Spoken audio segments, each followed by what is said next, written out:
She kissed him back. That was her sin. She was never supposed to be in his bedroom. Never supposed to taste his lips. Never supposed to let a Korean crime lord look at her like she was the only real thing in his world. But she did. And in exactly 72 hours, that kiss would put a gun to her brother's head 6,000 miles away. Your brother will die knowing your foolish heart killed him. That's what his mother told her. Right before she handed Ada an envelope with $500,000 and said, "Disappear. Tonight. Or everyone you love suffers." But I'm getting ahead of myself. Let me take you back to the beginning. To the night Adiz Okonkwo, a Nigerian cleaner working the graveyard shift, accidentally walked into the private bedroom of the most dangerous man in South Korea. She was supposed to die that night. She didn't. And that's when everything went wrong. Hey fam, welcome back to Afro Soul Diaries. Click that subscribe button now to be a part of this lovely community and enjoy top-notch storytelling. Comment so we can bond better. Now let's dive into today's story. The gun clicked. On your knees. Ada dropped. Marble bit into bone. Her cleaning cart crashed behind her. 3 men surrounded her. The 4th pressed cold steel to her temple. Please. Her voice cracked. I am the cleaner. The night cleaner. I was told to clean this floor. This floor is restricted. The gunman's Korean was sharp, military precise. No one enters without authorization. I have authorization. The night supervisor, Mr. Park. Mr. Park sent me. You can check. We do not check. The gun pressed harder. We remove problems. Ada's heart hammered so violently she was certain they could hear it. 26 years old. 6,000 miles from home. And this was how it ended, kneeling on cold marble in a Seoul penthouse, accused of being a threat when all she had ever been was invisible. Her thoughts flashed to Emeka. Her little brother. Hospital bed back in Lagos. Waiting for the money she would never send. The gunman's finger tightened. 1 pound of pressure between her and never seeing Emeka again. Enough. The voice came from the doorway. Low. Absolute. Ice wrapped in silk. Every man froze. Ada had cleaned for powerful men before. Politicians. Executives. Men who thought money made them gods. This was different. This man didn't think he was a god. He knew it. He stood in the penthouse doorway wearing a 3-piece suit at 2 in the morning like it was the most natural thing in the world. Tall. Sharp-featured. Eyes so dark they seemed to absorb light. He moved into the room without hurry, and the guards parted like water before a blade. Chairman. The gunman lowered his weapon immediately. We found her on the restricted floor. No clearance. No identification. The man, the chairman, said nothing. He walked closer. His footsteps made no sound on the marble. Ada stayed frozen on her knees, afraid to move, afraid to breathe. He stopped directly in front of her. Close enough that she could smell sandalwood and something darker. Something that smelled like danger. He pulled out his phone. 1 call. 20 seconds. His eyes never left her face. She is telling the truth. The words should have brought relief. Instead, Ada felt something shift. The way a mouse feels when the cat decides not to pounce. Not safe. Chosen. Leave us. The guards hesitated. Now. They vanished. Ada remained on her knees, heart still pounding. The chairman circled her slowly, like a predator examining something it had not yet decided to eat. Stand up. She stood. Her legs shook, but she stood. Look at me. She raised her eyes to his face. Up close, he was younger than she expected. Mid-30s maybe. But his eyes were ancient. They had seen things that left permanent shadows. You are the new cleaner. Yes. Night shift. 88th floor. Yes. And you accidentally wandered into the private residence of the chairman of the Geomanyong. Ada's blood went cold. The Geomanyong. The Black Dragon Syndicate. Every immigrant in Seoul knew that name. Knew to avoid it. Knew that people who crossed them simply stopped existing. I did not know. Her voice was barely a whisper. I swear to you, I did not know. Ignorance. He tilted his head slightly. Not a defense I usually accept. Ada felt something snap inside her. Maybe it was the adrenaline. Maybe it was the exhaustion. Maybe it was the realization that she was probably going to die anyway, so she might as well die with some dignity. Your men put a gun to my head. Her voice came out steady. Quiet. Controlled fury. They did not ask questions. They did not verify. They assumed I was a threat because I am black, because I am foreign, because I was somewhere I was not expected to be. Something flickered in his eyes. Surprise, maybe. Or interest. I have been in Seoul for 2 years. I work 3 jobs. I send everyone I can spare back to my family in Nigeria. I do not steal. I do not spy. I clean floors and I go home. Tonight, I was told to clean this floor. If that is a crime worthy of death, then go ahead. Kill me. But at least have the decency to acknowledge that your security protocols are the problem. Not me. For a moment, something flickered behind his eyes. Something that almost looked like recognition. Like he was seeing someone he had been looking for. The chairman stared at her. His expression was unreadable. Then, incredibly, the corner of his mouth twitched. You are either very brave or very stupid to speak to me that way. I am very tired, Ada said flatly. And I have nothing left to lose. Everyone has something to lose. My brother is dying in a hospital in Lagos. I am here because his treatment costs more than my entire family will make in a lifetime. If I die tonight, he dies too. So no, I have nothing to lose. You already own my death. The words hung in the air. Raw. Honest. The kind of truth that usually got people killed. The chairman was silent for a long moment. When he finally spoke, his voice was different. Softer. What is your name? Adiz. Adiz Okonkwo. Adiz. He said it carefully, tasting the syllables. What does it mean? The king's daughter. Another flicker of something across his face. A king's daughter on her knees, cleaning floors in a foreign country to save her brother's life. Yes. He walked to a bar cart in the corner and poured 2 glasses of whiskey. Expensive whiskey. The kind Ada had only ever seen in magazines. He handed one to her. She stared at it. Drink. I do not. It is not a suggestion. She drank.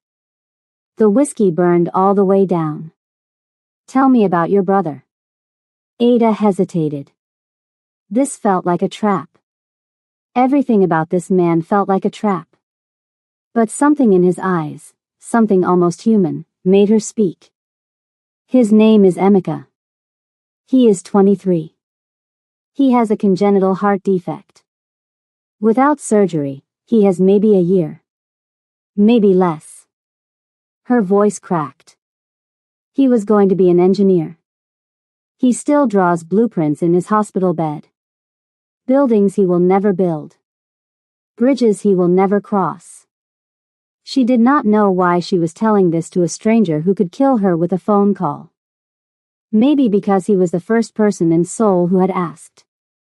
How much does the surgery cost? $200,000. American. And how much have you saved? Almost 40,000. Another year of work, maybe 18 months, and I will have enough. If he survives that long. The words were brutal. Also true. Yes. If he survives that long. The chairman set down his glass. Go back to work, Adiz Okonkwo. Finish your shift. My men will not bother you again. Ada blinked. You are letting me go? Was I supposed to do something else? She had no answer for that. She turned to leave. Her hand was on the door when his voice stopped her. Adiz. She looked back. What is your supervisor's name? The one who sent you to the wrong floor? Mr. Park. Why? He smiled. It was not a nice smile. Curiosity. Ada left the penthouse with the feeling that she had just survived something she did not fully understand. The next morning, Mr. Park was gone. Transferred, the other cleaners said. No one knew where. No one asked. And Adiz Okonkwo discovered that she had been personally reassigned to clean the 88th floor. Every night. By the chairman himself. She told him the truth. And that truth? It changed everything. If you're new here, hit subscribe. Because what this woman does next, it's going to break every rule he's ever lived by. Night 1. Her hands shook so badly the glass cleaner shattered. Night 2. He was not there. She cleaned in 40 minutes flat. Night 5. Something impossible happened. She stopped being afraid of him. She noticed things. The poetry books on his nightstand. Rumi. Neruda. Dog-eared. Annotated. In handwriting that was almost tender. She had expected weapons. Ledgers. Evidence of the monster everyone said he was. Instead, love poems by a 13th century mystic. Who was this man? She learned his rhythms without meaning to. He worked until 2, 3, sometimes 4 in the morning. Phone calls in languages she did not recognize. Meetings with men who moved like shadows. The constant, quiet violence of empire. But sometimes she would catch him standing at the window, looking out at the city below with an expression that looked almost like loneliness. On the 7th night, she arrived to find him at the piano. He was not playing. Just sitting there. Staring at the keys like they held answers he had forgotten how to ask for. Can you play? She asked before she could stop herself. He looked up. For a moment, she thought he would dismiss her. My mother made me learn. She said it would make me cultured. His mouth twisted. It made me resentful. That is a shame. Music is a gift. Do you play? No. But I sing. My mother taught me. What do you sing? Old songs. Igbo songs. Lullabies. He was quiet for a long moment. Would you sing something? It was such a strange request. So human. So unexpected from a man who commanded armies of shadows. Ada should have said no. Should have remembered who he was, what he was, the worlds of difference between them. Instead, she sang. An old Igbo lullaby. The one her mother used to sing when the world felt too big and too dark. The last note faded. For a long moment, neither of them moved. Then Taehyun spoke, and his voice was different. Cracked at the edges. Human. My father told me beauty was a weakness. Ada did not respond. She was afraid to break whatever spell had settled over the room. I spent my life believing him. He finally turned. His eyes were wet. I am beginning to think he was wrong. Ada's heart did something it had no business doing. She reminded herself who he was. What he was. The blood on his hands that no amount of poetry or piano could wash clean. It did not help as much as it should have. The weeks blurred. They talked. Small things at first, her life in Lagos, his childhood in Seoul. Then bigger things. My father was a fisherman, she told him one night. He died when I was 12. Boat accident. We never even found his body. My father was a monster, he replied. He died when I was 23. I was the one who found his body. In his study. Sitting at his desk. He had a heart attack while reviewing execution orders. Ada did not know what to say to that. Do you miss him?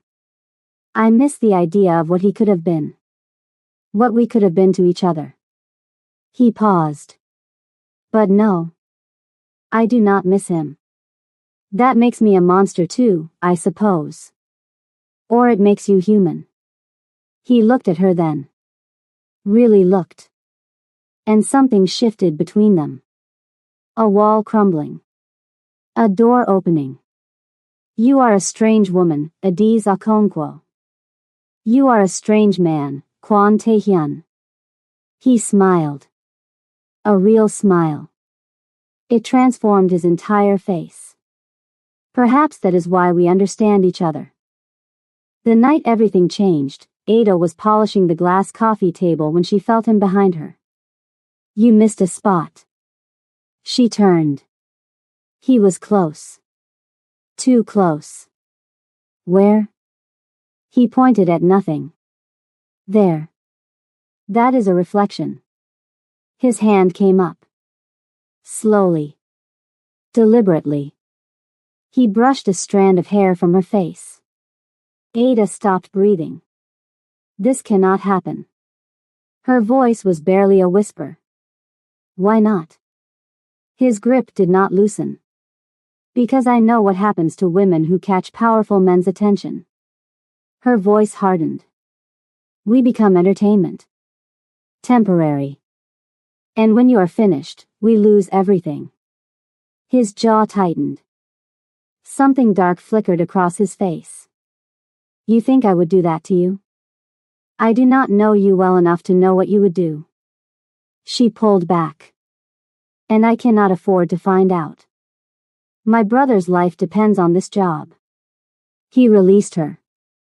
But the way he looked at her, like she had just cut him somewhere he did not know he could bleed. That stayed with her. Then I will have to make you know me. It sounded like a threat. It sounded like a promise. It sounded like the beginning of the end. 3 weeks later, Ada received a phone call. Miss Okonkwo. This is Seoul National University Hospital. Her heart stopped.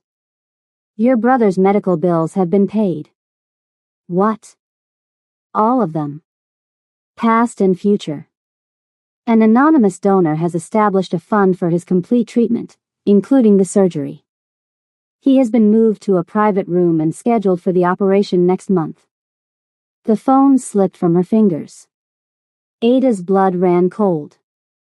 She knew. She knew who the donor was. And she did not know whether to thank him or run. She found him in the penthouse that night. Standing at his window. Looking out at the city he owned. Why? He did not turn around. Why what? My brother. The hospital. The surgery. Her voice cracked. Why would you do that? Does it matter? Of course it matters. She was shaking now. I cannot be bought. I am not for sale. If you think paying for my brother's life means I owe you. He turned then. And the look on his face stopped her cold. It was not calculation. Not smug satisfaction. It was vulnerability. Your brother is dying. His voice was quiet. I have more money than I could spend in 10 lifetimes. It cost me nothing to save him.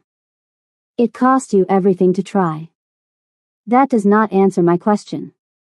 Why are you doing this? What do you want from me?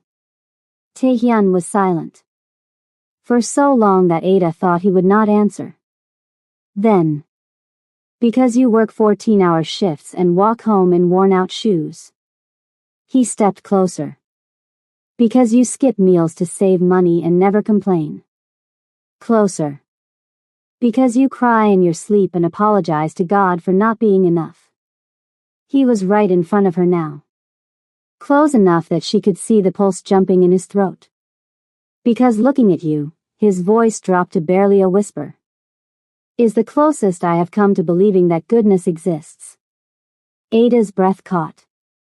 She had spent her whole life feeling invisible. And this man, this terrifying, beautiful, impossible man, saw everything. I do not want you to owe me, Adis. I want you to be happy. And if your brother being alive makes you happy, then that is all I need. And what about you? She whispered. What would make you happy? He looked at her. The walls were gone. The mask was gone. There was just a man, standing in front of a woman, asking without words for something he had never allowed himself to want. You already know the answer to that. She kissed him. She should not have. Every sensible part of her brain screamed that this was a mistake. That he was dangerous. That this could only end badly. She kissed him anyway. He made a sound, something between a gasp and a groan, and pulled her closer. His hands buried in her hair. His mouth moved against hers like she was the first real thing he had touched in years. She kissed him back. That was her sin. She just did not know the price yet. When they finally broke apart, both breathless, Ada felt like she had just stepped off a cliff. This is insane, she said. Yes. You are a crime lord. Yes. I am a cleaner. Yes. Your people will never accept this. I do not care about my people. His forehead pressed against hers. I care about you. Taehyun. Say it again. What? My name. No one calls me by my name. They call me Chairman or Sir or Kwon Taehyun. But you, he pulled back to look at her. You just call me Taehyun. Like I am a person. You are a person. I had forgotten. And in that moment, looking into his eyes, Ada understood something terrifying. She was falling in love with the most dangerous man in South Korea. And she had no idea how to stop. That was her first mistake. Because happiness in Taehyun's world was never allowed to last. Comment, protect Ada, if you see what's coming. Because 3 people just found out about her, and the first one to strike was the most dangerous of all. Madame Kwon Seon he did not walk. She arrived. Like winter. Like a verdict. Like the moment before a blade falls. And when she spoke, Ada understood immediately. This woman had destroyed people before breakfast and forgotten them by lunch. She came to Ada's apartment on a Tuesday. No warning. No announcement. Just a knock on the door and the most terrifying woman Ada had ever seen standing in her doorway. Miss Okonkwo. Not a question. We need to speak. How did you find? I found you because I wanted to find you. Everything else is irrelevant. She stepped inside without being invited. My son believes himself to be in love with you. Ada's blood went cold. I see you do not deny it. Madame Kwon's voice could have frozen the Han River. At least you are not stupid enough to lie. What do you want? I want you to understand something. Madame Kwon pulled an envelope from her coat. Thick. Heavy. My son is the chairman of the Geomanyong. His life is not his own. His choices are not his own. And his heart, her voice dripped contempt, certainly is not his own to give to a foreign cleaning woman with no family, no connections, and no future. Ada felt something cold settle in her stomach. You think I am not good enough for him. I think you are a temporary distraction that my son has mistaken for something more. It has happened before. It will happen again. She set the envelope on the table. But this time, the distraction needs to end. Quickly. Cleanly. Before anyone else gets hurt. Anyone else? Madame Kwan smiled. It was the most terrifying thing Ada had ever seen. Your work visa expires in 8 months. It would be a shame if the renewal was denied. Ada's stomach turned. You cannot. I can. I have friends in immigration. Friends in the embassy. Friends in places you cannot imagine. She leaned closer. And if deportation is not enough motivation, perhaps we should discuss your brother. Emeka, isn't it? Lovely name. Recovering well from his surgery, I understand. It would be such a tragedy if something were to happen to his care. If the bills suddenly came due again. If complications arose. The air left Ada's lungs. You would not. I would do anything to protect my son's future. Madame Kwan's voice was ice. And you, Miss Okonkwo, are a threat to that future. So let me be very clear. She opened the envelope. $500,000. Ada could feel the weight of betrayal in her palm. More than she would make in 20 years of cleaning floors. Enough to save Emeka 10 times over.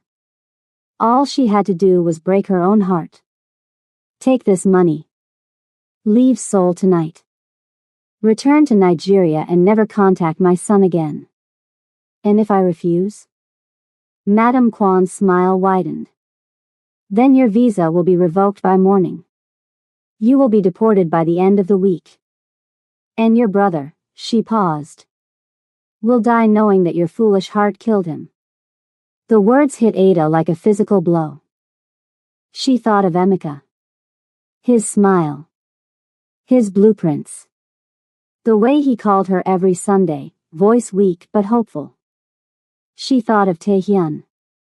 His hands in her hair. His voice breaking when he said her name. She thought of the life she had dared to imagine. The impossible, beautiful life with a man who made her feel seen. And she understood, with perfect clarity, that she could not have both. You have until midnight. Madame Kwan turned to leave. I suggest you choose wisely. The door closed behind her. Ada stood frozen, the envelope heavy in her hands. She sat in that park until 3 a.m., watching her breath cloud in the cold.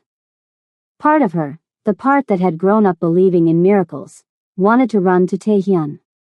Tell him everything. Let him fight for her.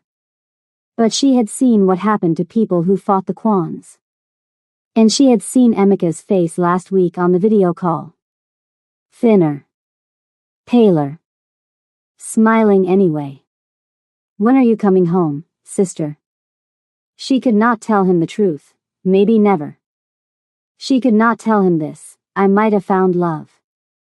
And she definitely could not tell him, that love might kill you. By dawn, she had made her choice.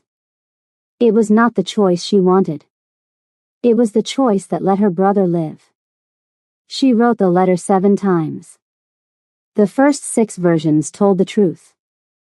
About his mother. About the threats. About how much she loved him and how sorry she was. The 7th version was a lie. Taehyun. I cannot do this. I thought I could, but I cannot. The world you live in, the things you do, the person you are, I am not strong enough to accept them. Please do not look for me. Please do not try to change my mind. Some gaps are too wide to bridge. Some differences are too deep to overcome. Thank you for everything you did for my brother. I will spend the rest of my life repaying that debt. But I cannot repay it with my heart. I am sorry. Ada. She left it on his pillow with the jade bracelet he had given her. Then she packed one suitcase, walked out of her apartment, and took the first flight to Lagos. She did not let herself cry until she was over the Pacific Ocean. Then she cried until she had nothing left. The men who witnessed what happened next would talk about it for years. Not because he raged. Because he did not. Taehyun found the letter at 3 a.m. He read it once. Twice. 3 times. His face showed nothing. And that was how they knew. Something inside him had died. His mother came to the penthouse the next morning. I heard the girl left. Her voice was calm. Satisfied. It is for the best, Taehyun. You will see that in time. Did you threaten her? A pause. Barely perceptible. I made her understand the realities of her situation. What did you say to her? Does it matter? She is gone. You can focus on what is important now. The company. The syndicate. Your future. What did you say? His voice was quiet. That was the warning his mother should have heard. I told her the truth. That she was unsuitable. That she would destroy everything you have built. That her brother's life and her own future depended on her leaving. Madame Kwan lifted her chin. I did what any mother would do to protect her son. You had no right. I had every right. You are my son. My only child. Everything I have built, everything I have sacrificed, has been for you. Her voice sharpened. And I will not watch you throw it away for some cleaning woman who... She is not some cleaning woman. Then what is she? Taehyun's voice cracked on the words. She is everything. Silence. You have known this woman for weeks. I have known you my entire life. His voice cracked. And you have never once made me feel like I was worth something beyond what I could provide. The words hung in the air like smoke from a burning bridge. She did that in a single night. His mother's face went pale. For the first time, Ada saw something like fear in those cold eyes. Taehyun. You drove away the only person who has ever made me feel like a human being instead of a weapon. His voice shook. If anything happens to her because of your interference, if one hair on her head is harmed, I will burn everything you have built to the ground. Starting with you. You are not thinking clearly. I have never been more clear in my life. He turned away. Get out of my house. Do not come back until I send for you. Taehyun. Get out. She left. And Kwon Taehyun stood alone in his penthouse, holding a letter that had destroyed his world, and began planning how to get it back. Ada used the last of the money for her brother's surgery. The rest sat under her mattress. Blood money she could not bring herself to spend. She told herself she would forget him. She did not. And 6,000 miles away, Taehyun was tearing apart 2 continents to find her. Find her, if you think he will. Because what happens in Lagos? It's going to wreck you. 3 months passed. Lagos hit her like a homecoming and a funeral at once. The heat. The noise. The smell of suya smoke and diesel fumes. Mama Chioma's restaurant was small, 8 tables, yellow paint peeling from the walls, a ceiling fan that squeaked with every rotation. Ada prepped vegetables at 5 a.m. Served customers until midnight.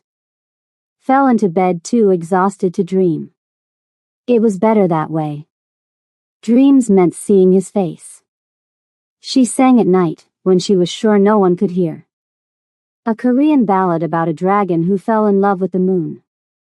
The dragon spent eternity chasing her across the sky.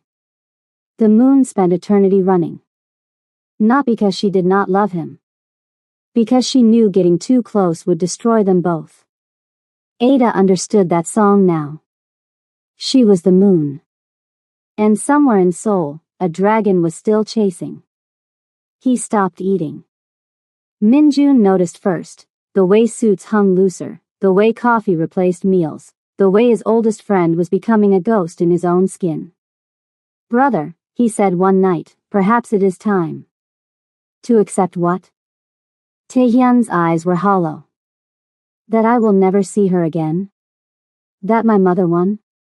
I am saying you are destroying yourself. Good. He turned back to the window. At least I will feel something. He hired investigators. Men who specialized in finding people who did not want to be found. They found her in week 8. A small restaurant in Yaba. Yellow paint. Squeaky ceiling fan. The Lagos heat hit him like a wall. Taehyun had never been to Africa before. The colors were different here, brighter, fiercer, alive in a way Seoul's gray towers never were. He found the restaurant at sunset. Bright yellow paint. Hand-lettered signs. The smell of pepper soup drifting through the open window. And through the glass, Ada. Wiping tables. Hair wrapped in colorful fabric. Moving like someone who had learned to carry weight without showing it. She was thinner than he remembered. Sadder. Still the most beautiful woman he had ever seen. He pushed open the door. The bell chimed. Ada looked up with her customer smile. And the tray she was carrying crashed to the floor. He stood in the doorway. Kwon Taehyun. Chairman of the Jeomunyeong. Most dangerous man in South Korea. Standing in a Lagos restaurant like it was the most natural thing in the world. Hello, Ada. She could not breathe. Could not think. You are supposed to be in Seoul. And you are supposed to be in Seoul. And yet here we are. How did you? Did you think I would not look? He stepped closer. Did you think I would just let you go? That I would read your letter and accept it? You were supposed to. To what? Move on? Forget you? His voice broke. I have tried, Ada. For 3 months, I have tried. I cannot. Your mother. My mother has no power over me. Not anymore. She threatened Emeka. She threatened. I know. His jaw tightened. She told me everything. And she will never threaten anyone you love again. I made sure of it. Ada's knees felt weak. You cannot be here. Why not? Because your world and my world, they do not fit together. Then I will leave my world. He stepped closer. I will burn it down if that is what it takes. You cannot give up everything. I already lost everything. His voice cracked. The night you left. The night I read that letter. Everything that mattered to me walked out the door. You deserve better than me, Ada whispered. You deserve someone from your world. Someone who understands your life. I deserve someone who sees me as a person. Not a weapon. Not a symbol. Not a means to an end. He reached out, touching her face like she was something precious. You are the only person who has ever done that. Taehyun. Do you love me? The question hung in the air. You know I do. Then tell me again. Say it. Say the words. I love you. The tears were falling now. I love you. I love you improbably. Inconveniently. Irrevocably. And I do not know how to stop. Then don't. He pulled her closer. Don't stop. Don't run. Don't sacrifice yourself for my sake or Emika's sake or anyone else's sake. Just stay. Be with me. Let me spend the rest of my life proving that you made the right choice. What about your empire? Your syndicate? I am building something new. His voice was firm. Legitimate businesses. Clean money. A life that does not require blood as currency. Your mother will never accept this. My mother will learn. Or she will not. Either way, I am done living for her approval. Ada looked at him. This impossible man. This dragon who had chased her across the world. And for the first time in 3 months, she felt hope. What if it does not work, she whispered. Then we fail together. That is still better than succeeding apart. She kissed him then. They kissed until they could not breathe. Until 3 months of silence finally broke. Until Lagos faded and Seoul faded and there was nothing in the world but this. Two people who had no business finding each other. Choosing each other anyway. Emika met Taehyun that night. He looked at his sister's face, tear-streaked but radiant, and made a decision. I think maybe I will like you. But happiness in Taehyun's world never lasts. Because while they were building something new, an old enemy was watching. Waiting. And he had just found the chairman's only weakness. Like this video right now if you want Ada to survive what's coming. Comment, protect her, because the next scene, it's going to break you. The attack happened 3 blocks from her school. First, the sound. A delivery truck slamming into their car with a sound like the world ending. Then, the glass. Everywhere. In her hair. On her face. Cutting. Sergeant Kim drew his weapon. 2 shots. Then silence. Jaewon's voice, far away, run. Ada ran. 10 steps. Then something struck the back of her head. And the world went black. When she woke, she was in a concrete room. No windows. Bound wrists. Blood in her mouth. A camera pointed at her face. And a man's voice, slick with satisfaction. Smile for the chairman. He is going to want to see this. The ransom video arrived at 2:47 p.m. Taehyun was mid-meeting when his phone buzzed. He ignored it. It buzzed again. Minjun checked his own phone, and his face went white. 2 words. Whispered. It is Ada. The room fell silent. Taehyun opened the video. Ada on screen. Bound. Bruised. A gun to her temple. $200 million. 24 hours. Or we start sending pieces. The video ended. And something in Taehyun turned off. The men around the table had known Kwon Taehyun for years. They had seen him angry. They had seen him cold. They had seen him order deaths with less emotion than ordering coffee. They had never seen this. This was something else. Something that made even his most loyal soldiers want to run. His eyes were empty. Not cold. Empty. Like a house after everyone inside has died. Everyone out, he said quietly. Except Minjun. They fled. Find out where she is. You have 1 hour. And then? Taehyun smiled. It was the worst thing Minjun had ever seen. Then I am going to kill every single person who touched her. They found the location in 43 minutes. An abandoned warehouse in Incheon. Young Soo-hyuk, a rival syndicate lieutenant with old grudges and new ambitions. But when Taehyun's men breached the building, they found something that made his blood freeze. Empty chairs. Cut ropes. And a message painted in red on the concrete wall. You are too late, Chairman. She is already gone. Taehyun's phone buzzed. A new video. Ada on screen. Still bound. But somewhere different now. A moving vehicle.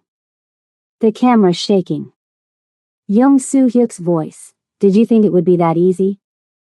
The price just doubled. 400 million. You have 12 hours. And Chairman, if I see one of your men within 10 miles of any of my locations, I will send her back to you in pieces. Starting with her fingers. The video cut to Ada's hand. A blade pressing against her ring finger.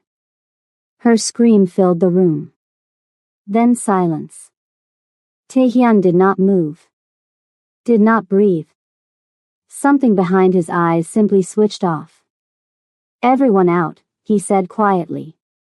Minjun hesitated. Brother. I said everyone out. They left. And for the first time in 15 years, Kwon Taehyun did something no one had ever seen him do. He fell to his knees. The phone clutched in his hand. Her scream echoing in his skull. He had built an empire. Commanded thousands. Made men twice his age tremble with a glance. And he could not save one woman. The woman who mattered more than all of it. His phone buzzed again. Unknown number. He answered. Chairman Kwon. A woman's voice.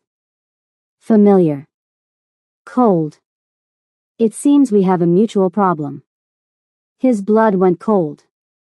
Mother. Young Soo-hyuk has made a grave miscalculation, Madam Kwon continued.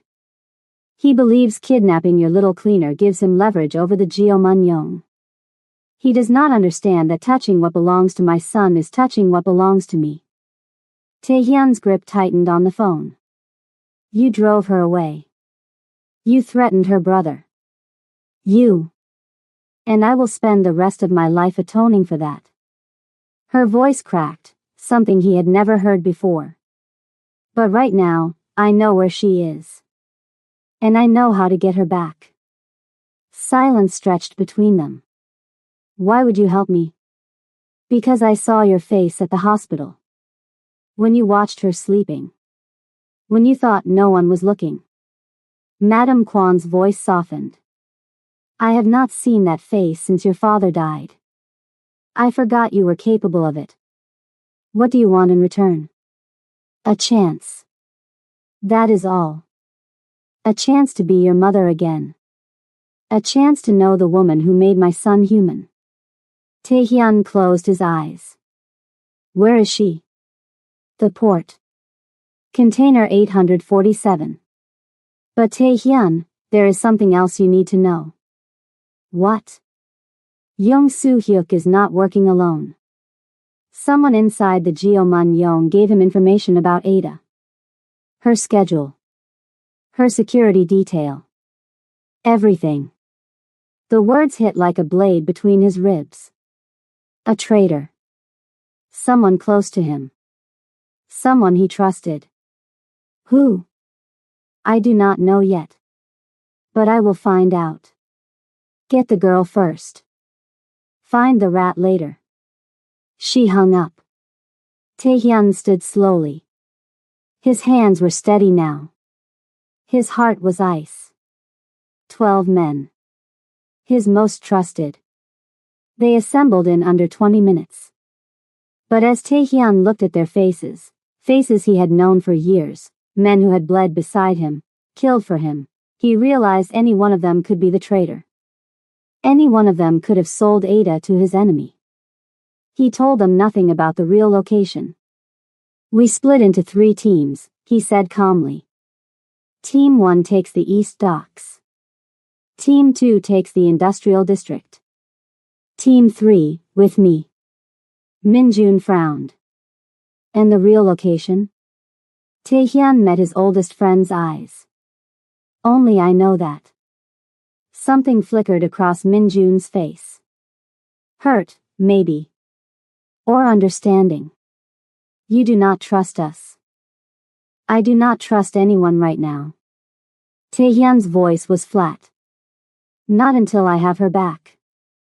Not until I know who betrayed us. He turned to leave. Brother. Min Jun's voice stopped him. Whatever you find in that container, do not let it break you. Taehyun did not respond. He was already broken. He just needed her to put him back together. The port was silent at 3 a.m. Container 847 sat at the far end of the yard. Rusted. Unmarked. The kind of place people went to disappear. Taehyun moved alone. No backup. No witnesses. Just a man walking toward the woman he loved, or what was left of her. The container door was unlocked. He pulled it open. And his heart stopped. Ada sat in the center of the container. Bound to a chair. Head slumped forward. She was not moving. Ada. Her name tore from his throat. Ada. He ran to her. Dropped to his knees. Lifted her face with shaking hands. Her eyes fluttered open. Taehyun? She was alive. Alive. I am here. Tears streamed down his face. I am here. I have you. It is a trap, she whispered. He knew you would come alone. He knew. The container door slammed shut behind him. Locks clicked into place. And Young Soo-hyuk's voice echoed through the metal walls. Did you really think the great Chairman Kwon would walk into my trap and I would not be ready? Taehyun spun around. Darkness. Complete darkness. The container is airtight, Young continued, his voice coming through a speaker somewhere above them. You have approximately 3 hours of oxygen. Maybe less, with 2 people breathing. Ada's breath quickened beside him. I considered killing you quickly, Young said. But this is better. The chairman of the Geomun Young, suffocating in a shipping container with his African whore. Poetic, do you not think? The speaker clicked off. Silence. Absolute silence. Taehyun pulled out his phone. No signal. The metal walls blocked everything. There has to be a weakness, he muttered. Every container has a weakness. The ventilation, Ada said suddenly. When they first brought me in, I felt air coming from somewhere above. There must be vents. Taehyun reached into his jacket. His emergency lighter. He flicked it on. The tiny flame illuminated the container in flickering orange light. Ada looked terrible. Bruised. Bloodied. But her eyes were fierce. There. She nodded toward the ceiling. Those vents. 2 small circular vents. Maybe 4 inches in diameter. Too small to escape through. But big enough for smoke. Smoke rises. He tore a strip from his jacket lining. If I can get burning fabric into those vents, someone outside might see it. And if no one comes? He met her eyes. Then we die together. Ada held his gaze. I can think of worse endings. He kissed her. Hard. Desperate. Like it might be the last time. Then he climbed onto the chair and stuffed burning fabric into the vent. 1 hour passed. Ada's breathing grew shallow. Taehyun's head pounded.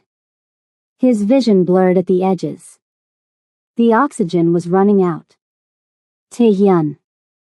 Ada's voice was barely a whisper. I need to tell you something. Save your breath. No. I need to say it. She reached for his hand. That letter I wrote. The one that said I could not accept who you are. It does not matter now. It was a lie. Every word. Tears slid down her cheeks. Your mother threatened Emeka.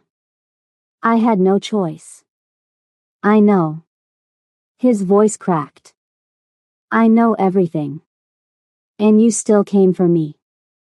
I will always come for you. Always. Her eyes fluttered closed. Stay awake. He shook her gently. Ada. Stay with me. I am tired, Taehyun. I know. But I need you to fight. Just a little longer. What if no one comes? He did not have an answer. So he sang. The Korean lullaby about the dragon and the moon. His voice was hoarse. Breaking. But he sang anyway. And Ada smiled weakly. You remembered. I remember everything about you. Her hand squeezed his. If we die here. We are not going to die. But if we do, she forced her eyes open. I need you to know. That night in the penthouse. When I sang for you. When I saw you cry. That was when I fell in love with you. Taehyun felt tears streaming down his face.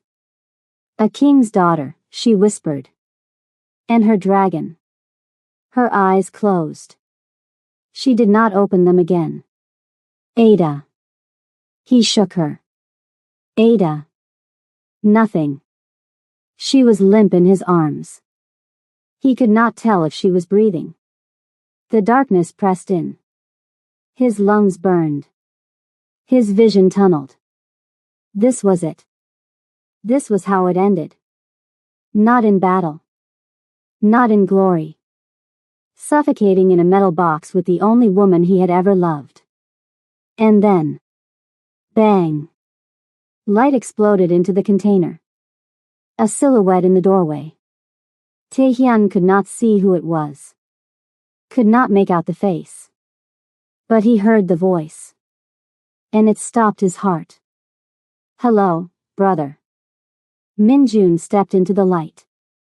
Did you really think I would let you die? Taehyun stared at his oldest friend. His brother in everything but blood. The man who had stood beside him for 20 years. And then Ada's words echoed in his fading mind. Words she had whispered before she lost consciousness. I saw him. When they first took me. Before they put the bag over my head. I saw who gave the order. Who? Taehyun had asked. It was Minjun. Now Minjun stood in the doorway. Savior. Or betrayer. Taehyun's vision blurred. His lungs screamed for air. Ada lay motionless in his arms. And the man who might have sold them both to their enemy extended his hand. We need to go, brother. Now. Before Young's men return. Taehyun looked at that hand. The hand of his oldest friend. The hand that might have signed Ada's death warrant. Trust him and live. Or refuse and die. He had 3 seconds to decide. His vision went black. And the last thing he heard was Minjun's voice. I am sorry, brother. For everything. Then nothing. If this story made you feel something, do not leave without subscribing. Hit that like button right now. And drop a comment. Do you think Minjun is the betrayer? Did he sell Ada to save himself? Or is there something deeper going on? Because the truth is more twisted than you think. And what happens next will change everything. Part 2 drops soon. Make sure your notifications are on. Until next time.